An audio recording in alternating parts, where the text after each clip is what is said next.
ഈ പുതിയ തലമുറ വിദ്യാർത്ഥികൾ ഡിജിറ്റൽ ഉപകരണങ്ങൾ നന്നായി കൈകാര്യം ചെയ്യുന്നവരാണ്. കേരളമാണെങ്കിൽ സമ്പൂർണ്ണ ഡിജിറ്റൽ സാക്ഷരത നേടുകയും ചെയ്തിട്ടുണ്ട്. PSC പരീക്ഷ ഉൾപ്പെടെയുള്ള എല്ലാ പരീക്ഷകളും ഇപ്പോൾ ഓൺലൈനിലാണ് നടക്കുന്നത്.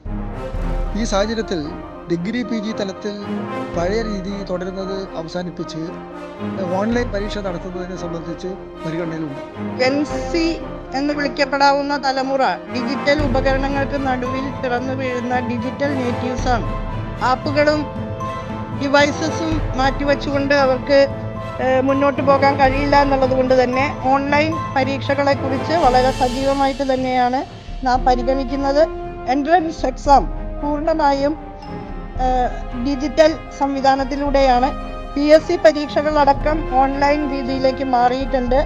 അപ്പോൾ തീർച്ചയായും വിദ്യാർത്ഥികളുടെ ലൈഫ് ലോങ് ലേണിംഗ് സ്കിൽസ് ഉറപ്പുവരുത്തുന്നതിനും പുതിയ സാങ്കേതിക വിദ്യകൾ കൂടുതലായിട്ട് പരിചയപ്പെടുത്തുന്നതിനുമൊക്കെ വലിയ രീതിയിൽ സ്പേസ് ഉള്ള 4 വർഷ ബിരുദത്തിൽ ഓൺലൈൻ കോഴ്സുകളും ഓൺലൈൻ പരീക്ഷകളും ഒക്കെ പരിഗണിക്കുന്നുണ്ട്. ഓൺലൈൻ കോഴ്സുകൾ അവർക്ക് എടുക്കാവുന്നതാണ്. അതുപോലെ സാങ്കേതിക വിദ്യ ഉപയോഗിച്ചുകൊണ്ടുള്ള പരീക്ഷാ രീതികൾ നടപ്പാക്കാനുള്ള വ്യവസ്ഥകൾ അതിലുണ്ട്. ഉദാഹരണത്തിന് കമ്മ്യൂണിക്കേഷൻ സ്കിൽസ് ഇൻ ഇംഗ്ലീഷ് എന്ന കോഴ്സിന് IELTS, TOEFL പോലുള്ള പരീക്ഷാ രീതികൾക്ക് സമാനമായ ഓൺലൈൻ പരീക്ഷ നടത്താവുന്നതാണ്. സംസ്ഥാനത്തെ സർവകലാശാലകൾ ഇപ്പോൾ തന്നെ ഓൺ സ്ക്രീൻ മൂല്യനിർണ്ണയം പോലുള്ള സംവിധാനങ്ങൾ ഉപയോഗിക്കുന്നുണ്ട്.